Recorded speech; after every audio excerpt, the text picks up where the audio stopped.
Hello and welcome everyone. We'll get started in just a moment. I just want to give people a chance to file in and get their audio preferences settled.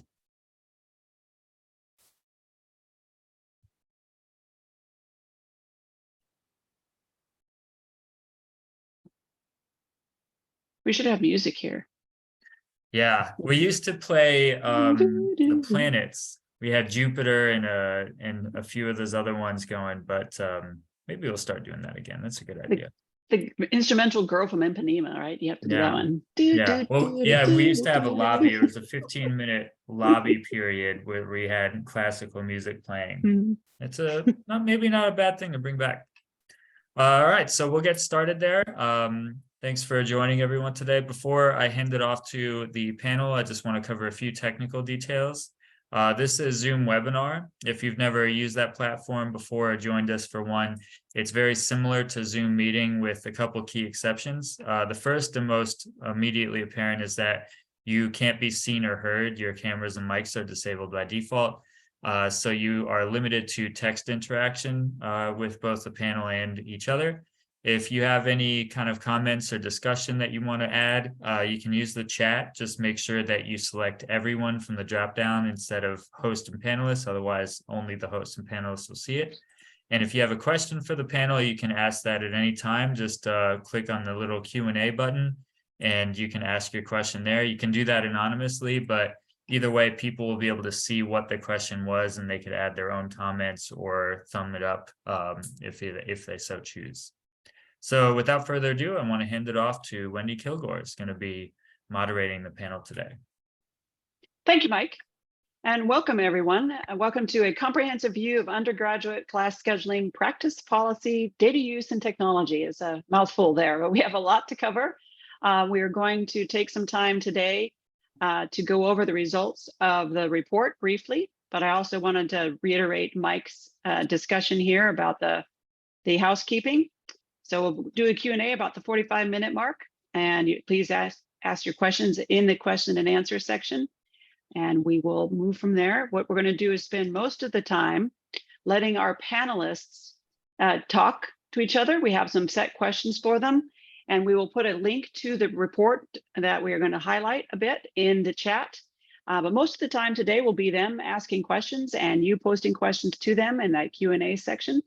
So I'm going to serve as one of your moderators. I'm the Senior Director of Research at ACRO, and we also have Bridget. Bridget, would you like to introduce yourself? Yes, thanks, Wendy. Hi, everyone. I'm Bridget Moran. I'm our content manager here at CourseDog, so working on all things content and research related.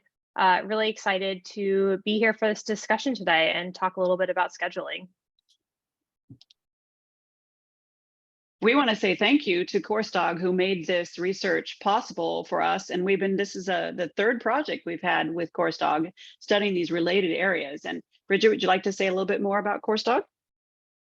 Yes, definitely. So as Wendy just mentioned, we've been working with ACRO across this whole year, exploring many of the topics that kind of fall under that umbrella of academic operations. So whether that's scheduling, managing curriculum changes, thinking about how you create the course catalog, and many of those other related topics. And so really the goal of this for us is to better understand how institutions currently manage these processes, how they can be optimized to improve administrators' experiences, and also, of course, help the student experience. This is something that we're really passionate about. And specifically, we work with institutions so they can manage all of these different processes in one user-friendly platform. And our goal is to really reduce the amount of time that administrators have to spend manually entering that data, and then, of course, coordinating that data, from multiple sources, departments, all of that good stuff. So really, the ultimate goal of this is to help institutions enhance these processes for the student experience, so students can do all of that good stuff, like access the courses they need and stay on track for completion. So that's just a little bit about what we do. Like I said, very excited to discuss these survey results. So I'll hand it back over to Wendy now. Thank you, Bridget. And sorry about the technical difficulty there. I was trying to repost the link to the report in the chat, and I clicked on the link, which brought us to the report page. So Now everybody knows it works. You can click on the link that's in the chat section and that'll take you to the report. But again, thank you to CourseDog and to Bridget and her team for helping us with subject matter expertise in the survey we deployed here. Today, we're going to have our panelists, and Gavin's going to join us in a little bit. He's running behind with an emergency meeting, and we have the rest of our folks here. Mike, Jason, and Joe will introduce themselves when we get to that section before they start answering the questions, but they are all part of our Research Advisory Board, which is a group of volunteers for ACRO, and we're very grateful to their participation on that Research Advisory Board and for this panelist discussion. As you can see from their roles and responsibilities in institutions, we have a wide variety of perspectives to hear from today, which is always useful and helpful. So the benchmarking effort, thanks to the members who are participating today and others, we had 340 US institutions respond, and this was undergraduate scheduling practices. So that is actually a representative sample statistically of undergraduate serving institutions in the United States, representing 48 states and Puerto Rico, and 41% of them were public institutions. So pretty good balance there. One of the things we've been learning in going through this process and engaging members in our discussion about class scheduling and catalog work is that there's a lot of interchangeable terms that people use: class or section or course or term or semester or a lot of different things. And so we're trying to actually, and ACRO is going to do this as a goal, is build an online glossary of the terms and put these things out there together. So we want to make sure that when we're talking about a course in the context of this data, it's the details that reside at the catalog level, various types of information that you're familiar with, level, course learning outcomes, those kind of things. So that is what we mean by course in this context. What we mean by class is a course that has been built into the schedule and is available for registration for a particular term. And a course may be offered as a class several times each term. I know this kind of seems strange to be talking about these things, but people really do use these terms to mean different things. And we found that in the survey and in our discussions.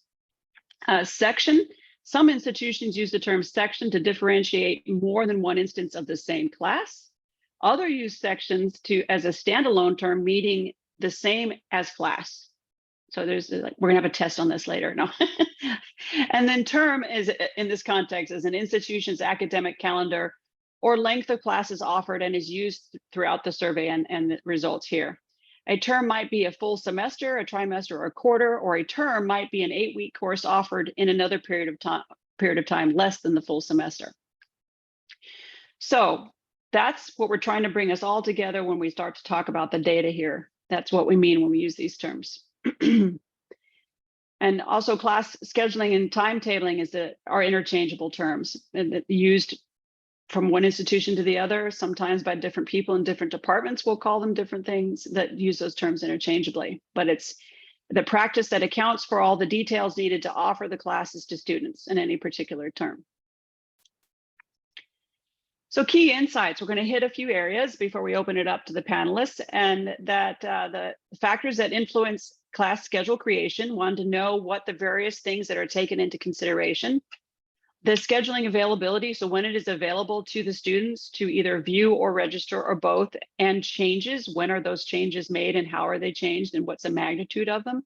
How institutions use a variety of data to influence or analyze what they should be offering or intend to offer in their class schedule, and the impact of these practices on student success. For those of you who were able to join us a couple of weeks ago in our modern registrar discussion, we started talking about this concept of student centricity and how that influences practice and policy and how institutions embrace that. That was also part of this survey and research here, and our panelists will be discussing it. So the student centricity or lack thereof, or intention to be so, and about class scheduling practices. So factor scheduling, they were allowed to pick all that applied, and faculty availability is picked by 89%, not surprising, because if you don't have faculty to teach it, you can't offer the class. The one that stands out, as you can see there in that red percentage is that 78% of the 340 institutions indicated that faculty preference plays a role in when classes are scheduled. That's a pretty surprising number, and I'd love to hear from our panelists about how that influences how they do their class schedules at their institution.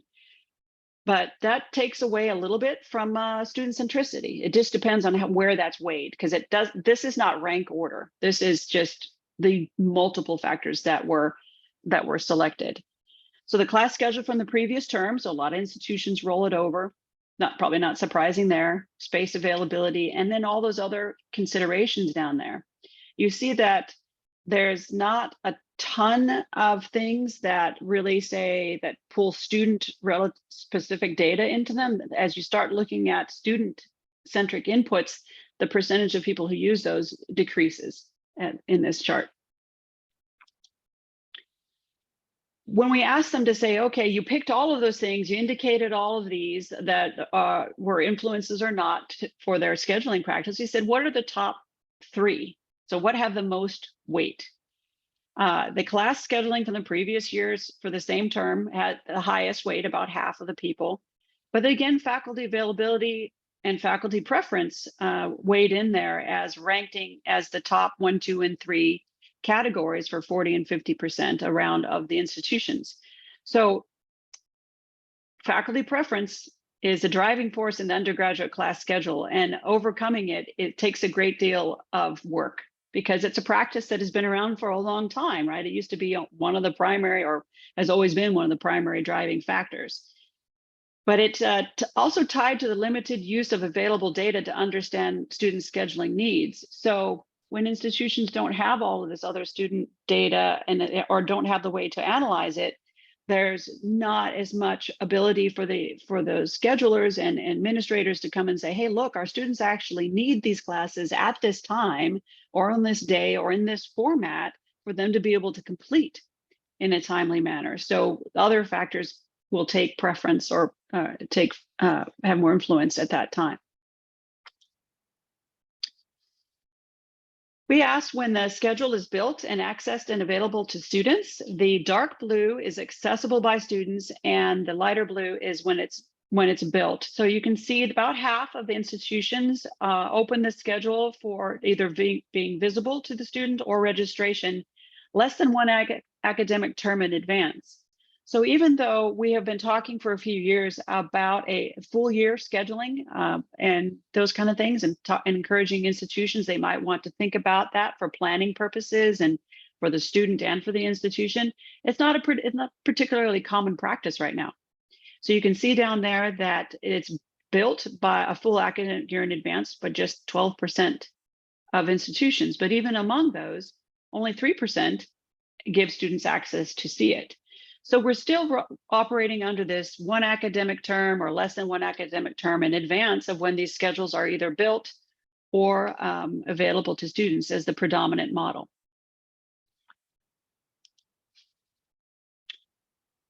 One of the things that comes up in conversations when we consult with institutions is, how are your scheduling practices or your scheduling changes? When do they occur? Under what conditions? And how frequently are they taking place? So this is after the schedule is open and accessible to students. It might be after it's already open for registration that changes are still being made to the schedule. So it drops off pretty rapidly. You can see that it's really at the lower end. It's less than 1% says none, fewer than 10% of the courses are changes, 39%, 33%. But we have about 8% that do more than 30% of the changes occur after. So there are a few outliers there.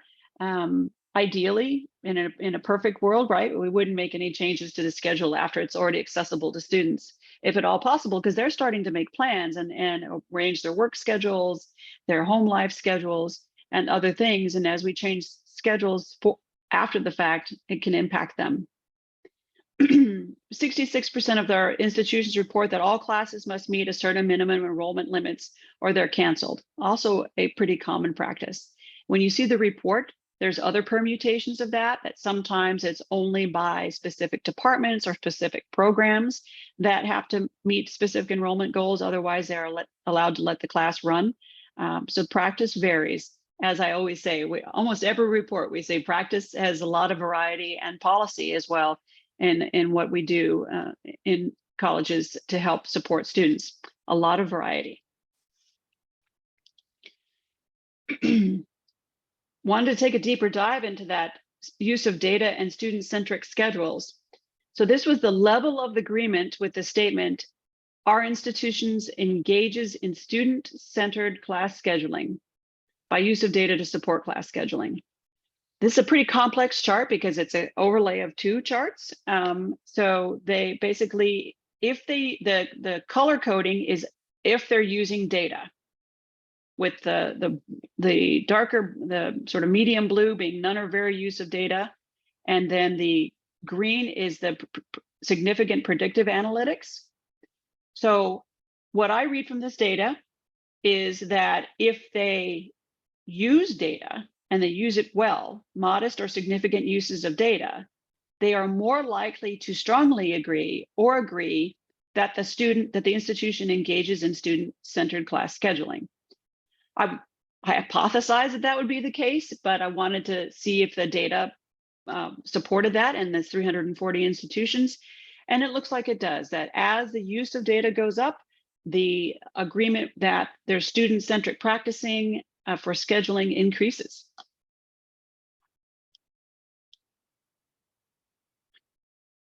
So we had the institutions, this is disaggregating the data a little bit. Does your institution engage in student-centric scheduling? We had 27% agree or strongly agree, but we also on the other end of the scale had either neutral responses or disagreement from 43% of institutions. So it's not a widely adopted practice to engage in student-centric scheduling. And that's something ACRO is actually trying to shift.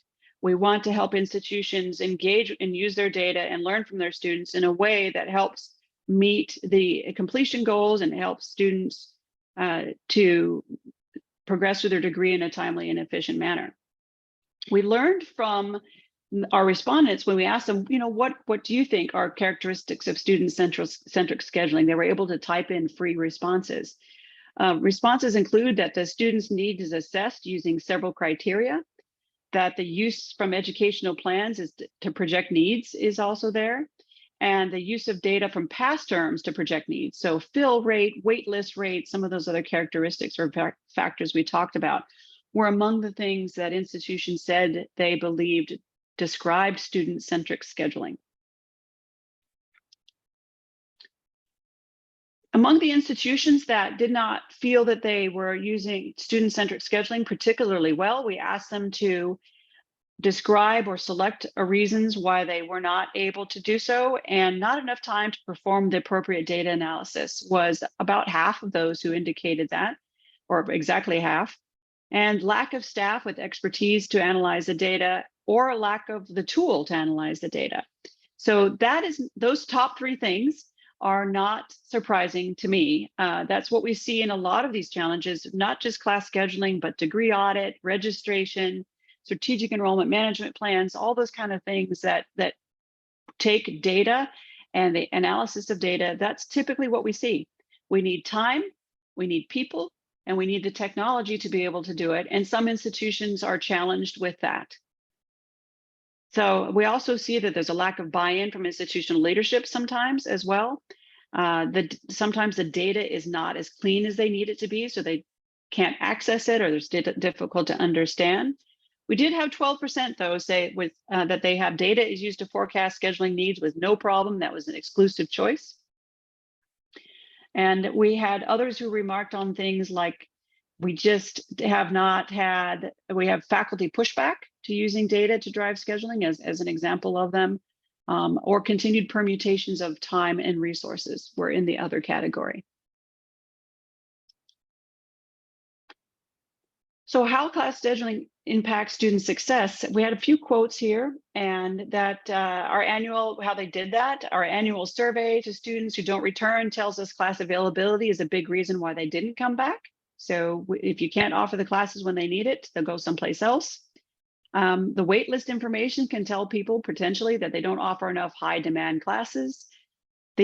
Also, the reduction to a 4-day-a-week schedule at one institution creates a number of conflicts that prevents the students from enrolling in appropriate courses. So they're trying to shorten the number of days people have to be on campus, but then they have the co-enrollment and concurrent enrollment conflicts.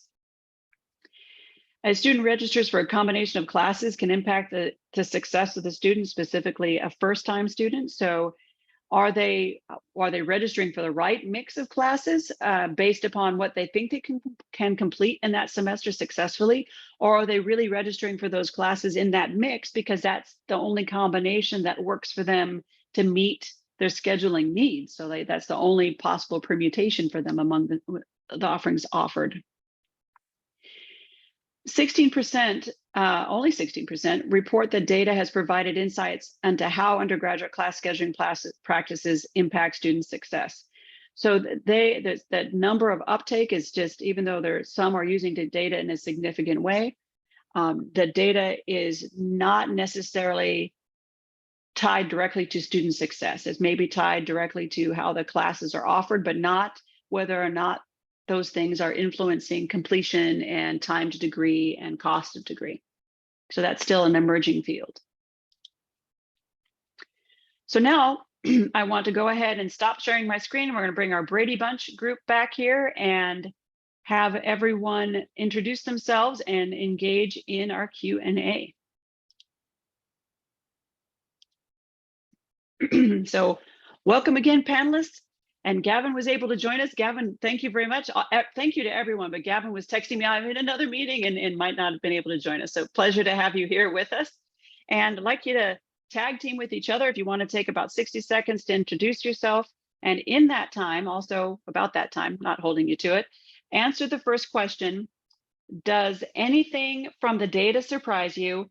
If so, in what way does it surprise you? So introduce yourselves and give your thoughts on that question, and go ahead and tag team or tag the next person to answer it, please.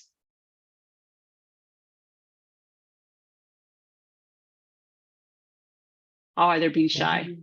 Well, I would, thank you, Wendy. I'd be happy to jump in and go first. Appreciate the invitation to participate in the panel. Thank you, Wendy. And that research report is just tremendous, really well done. And thanks to all the participants. So my name is Mike Flanagan. I'm the Associate Vice President for Strategic Initiatives and Project Management at Virginia Commonwealth University in Richmond, Virginia. We're about a 30,000 student university. We have a medical campus. We have a small campus in Qatar dedicated to the arts. And we have a more traditional academic and liberal arts campus about 2 miles west of our medical campus. My role at the institution is working with the Division of Strategic Enrollment Management and Student Success. I work on lots of projects that cut across organizational boundaries, trying to build a holistic vision for how we can implement initiatives that will move the university forward in a strategic way. And in fact, our strategic plan this time around includes a pillar of student success very prominently situated, which is where I put this research project, being student-centric, as being student success driven. I think I would say the one thing that I was surprised, but I shouldn't have been surprised by this, was one of the slides that you put up, Wendy, and that was that with more data comes more student centricity in building that plan. I was surprised, but I shouldn't have been by that. But I was heartened and thought it was really validating for the case for using data-based, data evidenced kinds of initiatives as that goes through. So that's a little bit about me and a little bit about what surprised me about this really well done project. Thank you. And I would toss that to Jason. Thanks, Mike. I'm Jason Brown. I am with Pima Community College. We're a large multi-campus community college in Tucson, Arizona. We have about right around 30,000 unduplicated headcount, so we're a pretty big dog. I think some of the most the interesting stuff. There was a ton in the report. Actually, I found really interesting. I do agree with Mike's point that as you use data more, you become more student centric, and I think that's something that we've experienced at my institution. As we start looking more closely at the students' needs as expressed through data rather than just opinion, we start driving our scheduling, we drive our curriculum, we drive our instruction, we drive everything at the campus and all the way up to the college or university. You're driving things towards being more student-centric by taking that objective look using data at what students need, as opposed to just this sort of almost performative things we sometimes do, which is just like asking students what they want, which is nice, but it doesn't necessarily drive good data. So yeah, and thanks for having me. I'm really excited to see the report. And I'll throw it to Joe. Hi, hello everyone. Thanks again to ACRO for the opportunity to join you this afternoon, and to my fellow panelists, looking forward to the conversation. I'm Joe Paris. I serve as the Executive Director of Graduate Admissions at Westchester University, which is a part of the Pennsylvania system of higher education. It's the largest institution in the system with approximately 17,000 students. I serve in the graduate admissions capacity, but prior to my time at Westchester, and I recently arrived, so I'm 3 months into my new position at Westchester. I served for 11 years at Temple University in 2 capacities, one as Assistant Dean of Enrollment Management and Marketing in the College of Education and Human Development, and then also as a full-time faculty member in the higher education program, as well as the higher education program coordinator. And so I bring a couple of perspectives to this conversation, certainly having spent many years thinking about our general education curriculum in the higher education program, but then also our undergraduate student population in the broader College of Education and Human Development at Temple. I actually found 2 really interesting takeaways from the ACRO report. The first is the extent to which there's a balance that may come out of these findings between student centricity, course scheduling to really focus on student success, but also course scheduling for the purpose of revenue generation, right? And how is that balanced, right? Making decisions to promote enrollment objectives, right? And tuition revenue among them. And the second is that I'm curious about sort of the general education versus upper level course balance and how scheduling may differ, especially as faculty may feel more closely aligned their intellectual expertise with the upper level courses that may be scheduled differently than gen eds with multiple sections and things. And so maybe that'll come out in our conversations as well.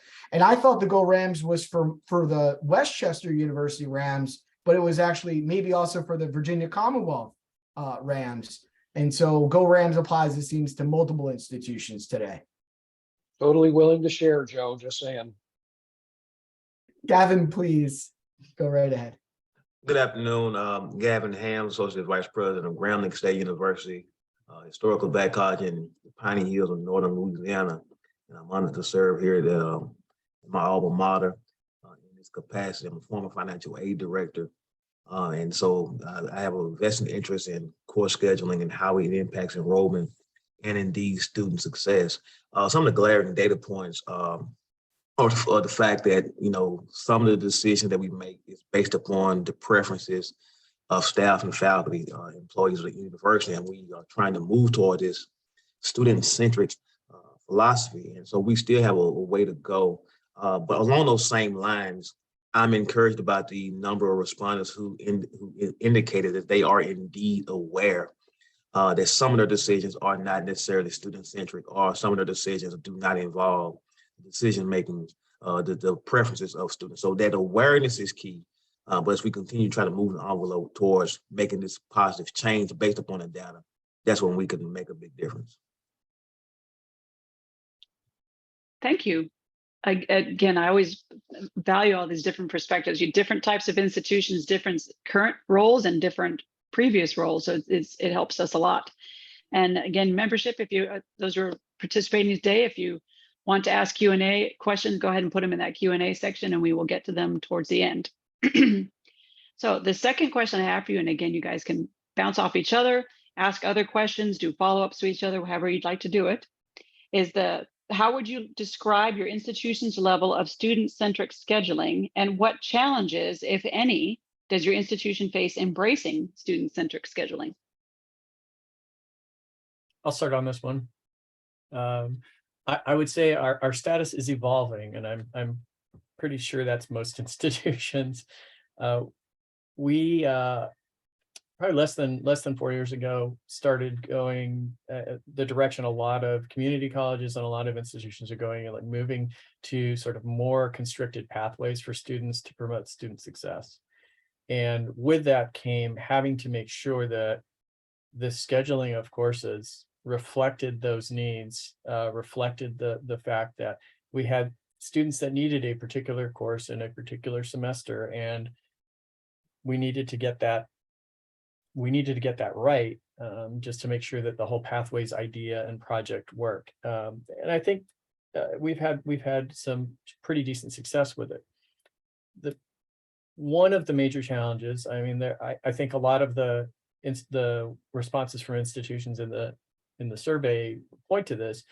One of the major challenges was technology, and I think a lot of institutions share this problem. And in broad strokes, what it is that we have all of this diverse technology that we're trying to make work together and talk to each other, and there isn't a single solution for all these things. So I won't name companies or anything, but we have a student information system from one company. We have a registration kind of student admissions module from another company. Our catalog and our curriculum management systems are from another company. Some of our early alert things and other ways we reach out to students are from another company, and our scheduling is from yet another company. So trying to integrate all that technology to get it to talk to each other using APIs or all those kinds of things is a huge burden in terms of sort of back-end infrastructure to get this stuff working and maintained. So I'd say the technology was a real challenge, or is a real challenge in this area. And I'll throw it to whoever else wants to go next.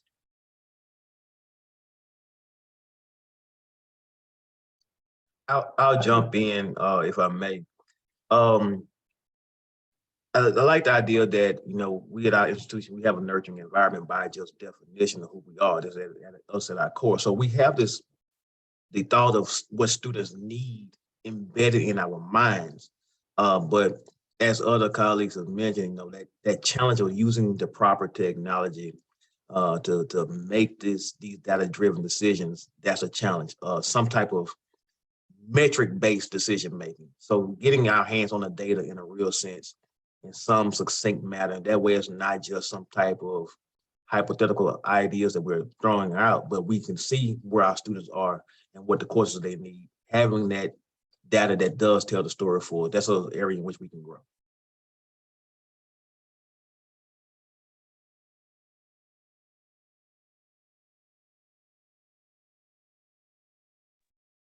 So Anyone else go ahead, Mike.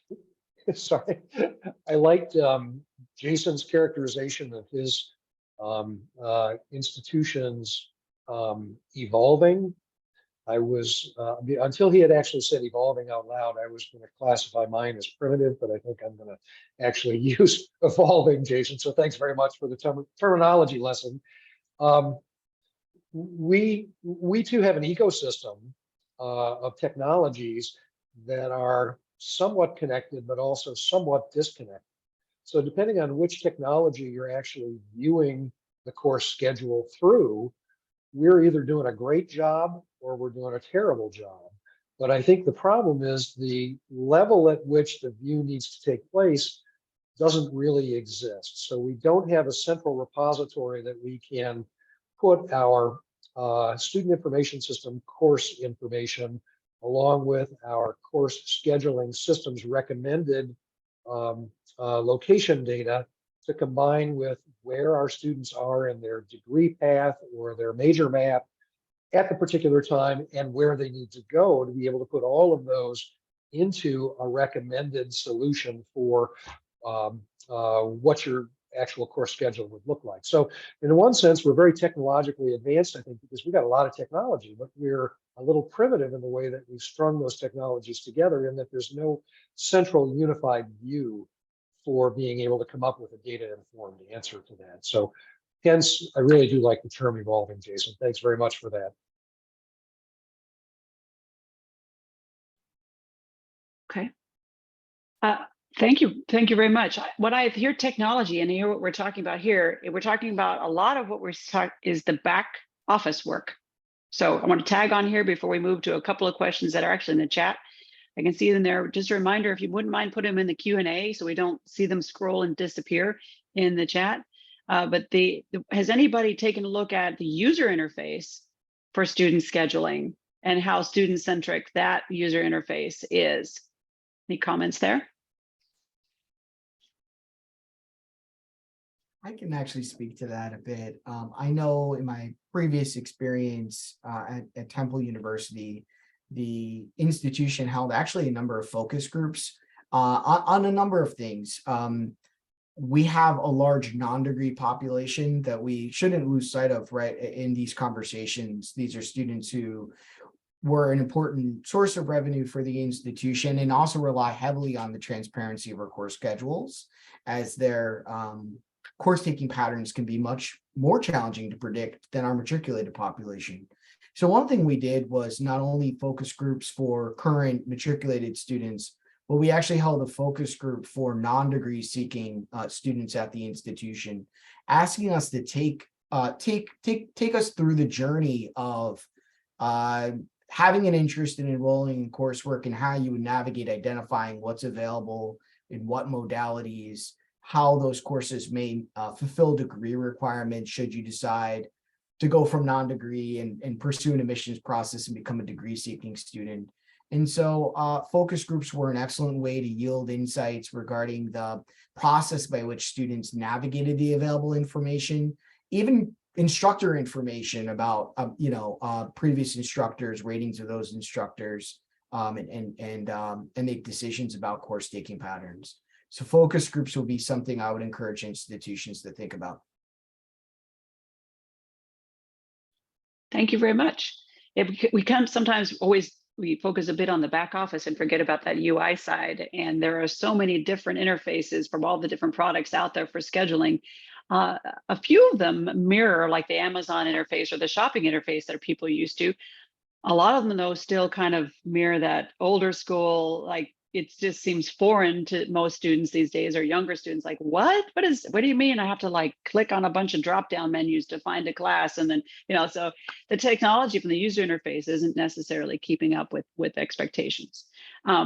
So we have a question from Adam that ties into our next question that kind of together. So Adam's asking, what data or data points are universities using to discern best scheduling practice in student-centric scheduling?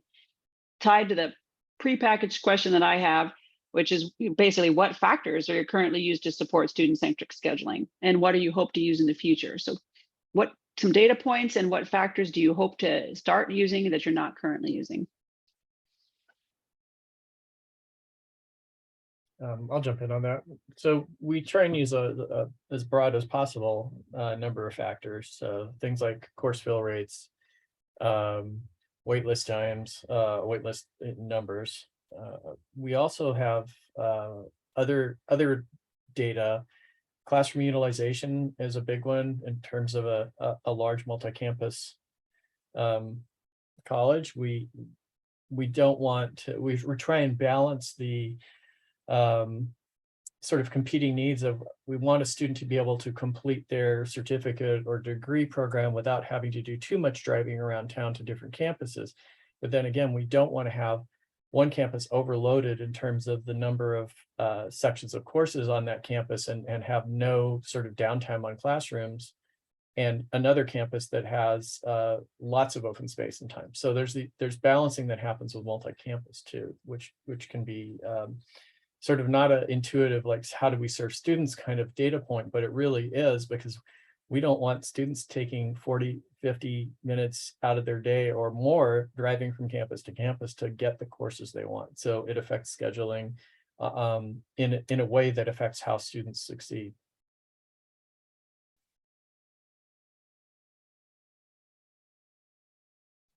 Some things that I've seen in my experience is that we've used a lot of historical information, which came out in the report as well. That oftentimes we go based upon what was done the previous semester, the previous terms. What I would like to see more is student needs direct survey data from students, and just to kind of probe to see, would it be valuable to rethink the scheduling concept based upon some type of forecast and preferences, just kind of like almost like the consumer market. That's my business side coming out. What do the consumers need to help attract more consumers, if you will?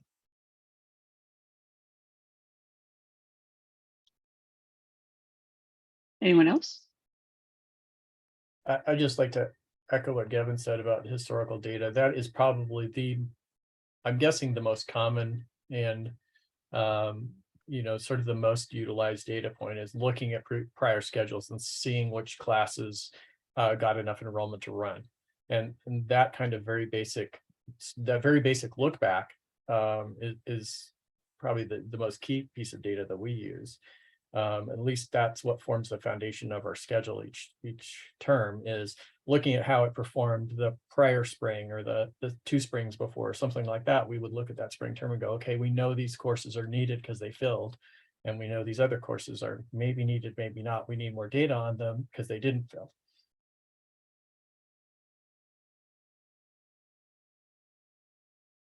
Mike, you wanted to say something?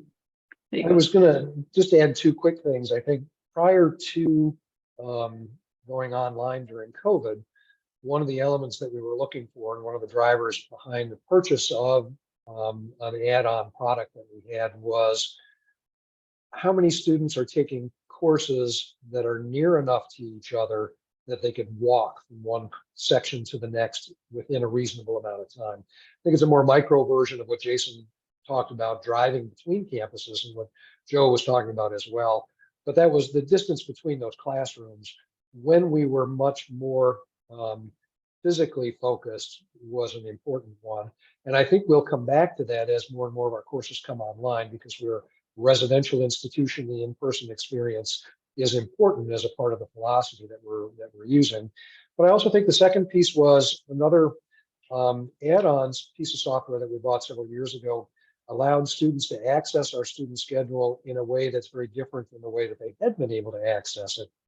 They're able to use this particular product to go in, identify courses that they want to take, and have the software do the heavy lifting and present every possible combination of schedules that are available and open to them that they can select and send to the student information system. So accessing the course schedule as it's available, accessing the available course options and allowing them an easy way to be able to get a hold of it. And the access in there is an important piece of the factors that we use as well. Thank you. So we have a tough question for you, because it's a challenging one. It's a sensitive one, I think. It's about that faculty preference. Weighting as such a currently important factor for most institutions who responded, and ranked in the top 3 of the factors for about, 30%? I can't keep all those data points in my head, but as one of the top 3 factors in how classes are scheduled. And that differs very much from faculty availability, but this is truly faculty preference. So I'm an anecdote. I was working at an institution once as a consultant, and one of the stories about faculty preference was that a faculty member had a massage scheduled at a certain time every week, and that was no classes could be scheduled at that time because that's when they had the massage. So that's an extreme example of faculty preference, but it plays a role for a lot of institutions. So what are your recommendations to those institutions that are trying to limit the influence of faculty preference on the class scheduling process? if I could recommend anything, I think that it would be helpful. You know, it's easy to just assume faculty preference shouldn't be included at all. That's easy to just assume. But before making an assumption, I would like to know, why is that a faculty preference? Each particular course, because it may come from a pure place of knowledge that needs to be brought to the table, which is indeed a student-centric reason. But if it's not a student-centric reason that's a preference, then I think we need to reevaluate. Gavin, that is a very good point, because our data doesn't ask that, whether or not the faculty preferences are not, I have a massage at such and such time, but actually grounded in, hey, it's very important that these classes are offered in this way, in this format, because of this student-centered decision. Opportunity for future research. And just to extend from Gavin's point, right, there are certainly pedagogical reasons for why faculty preference may come into play, but also to the point I was making when I introduced myself, certain courses, especially upper level undergraduate courses, and certainly many graduate level courses, you know, only one faculty member may have the expertise. Maybe they design the course, again, maybe it aligns with their intellectual identity, their areas of intellectual expertise. And so that dynamic, I think, makes it more prevalent that faculty preference comes into play when courses such as that are being scheduled, right? Especially when we're thinking about our full-time faculty, in some cases, our tenured faculty and our more senior faculty members who, from a political dynamic perspective, also have influence within our institutions. And so I think that certainly comes into play, as opposed to, you know, multi-section general education courses that are instructed by non-tenure track faculty, by adjunct or contractual faculty. And so there is certainly a dynamic that I think is playing into why faculty preference may have appeared in the results so prevalently. Thank you.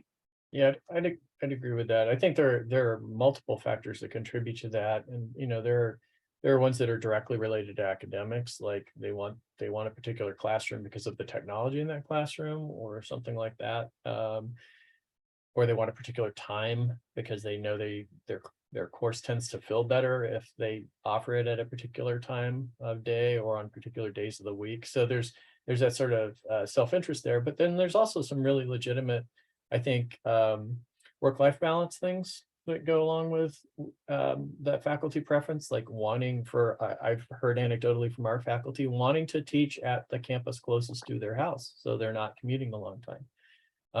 Wanting to be able to teach a hybrid schedule, so some online, some in person.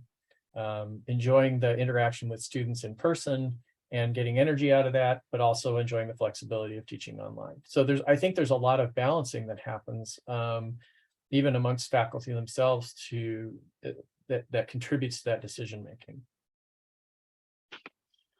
I find it fascinating that you guys are coming at it from that perspective. It's not something that I thought about, but we do have the other end of the scale, and where it's the, you know, I don't want to teach across from that person because we don't get along, which I've heard that one as well when I've consulted. You know, I don't want to be in the opposite classroom from them.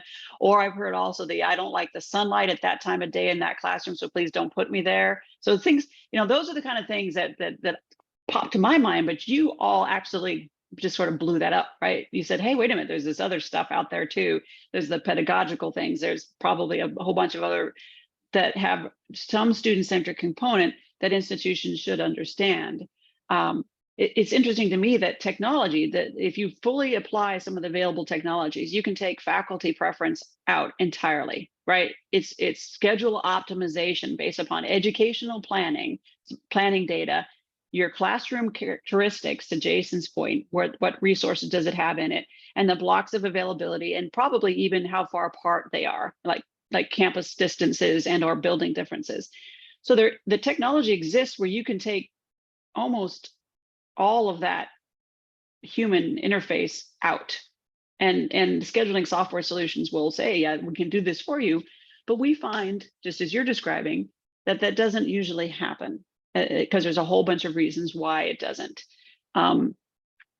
But you also all stated that we are encouraging more student-centric scheduling, looking at the data, and maybe that will start to minimize the less positive influences of faculty preference, like just the ones that are not student-centric or pedagogically centric.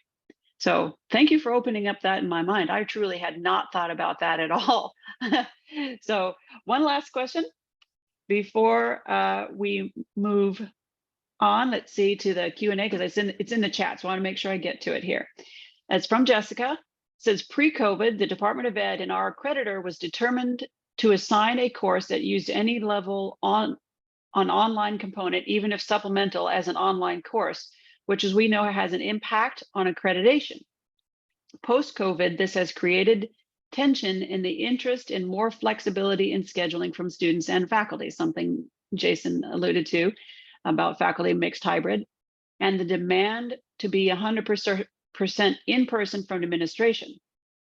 What are your thoughts on this? So now there's this tension that during COVID, high flexibility, high online percentage, and now a shift where the administration wants people to come back on campus, like Mike has suggested, residential campuses, and students and faculty don't necessarily. So I think that some of what you're talking about, I think, and what's embedded in that question really is a question of trying to abstract this out a little bit. What is the best modality for the student to learn that particular course in?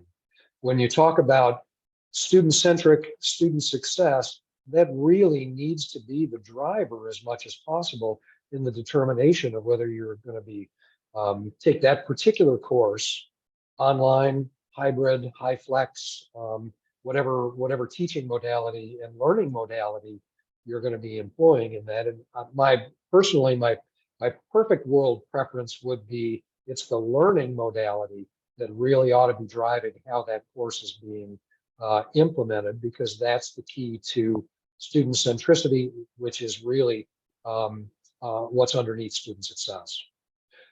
Hard to convince an accreditor of that, even harder to convince your bosses of that. But of course, that really is what's underneath, in my opinion.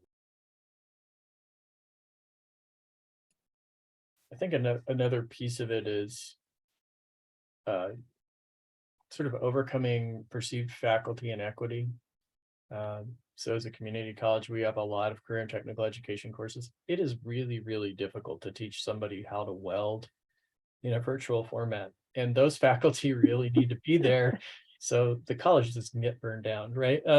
So the faculty in that program don't have the flexibility that some of our general education faculty have. And, and I'd extend that to the entire college employment base, to the staff, faculty at all levels, is that some positions, some jobs are going to have that flexibility, and you can schedule more flexibly those courses because of the the content of the course and the learning that needs to happen, and others are not. But I think one of the barriers we've felt a bit is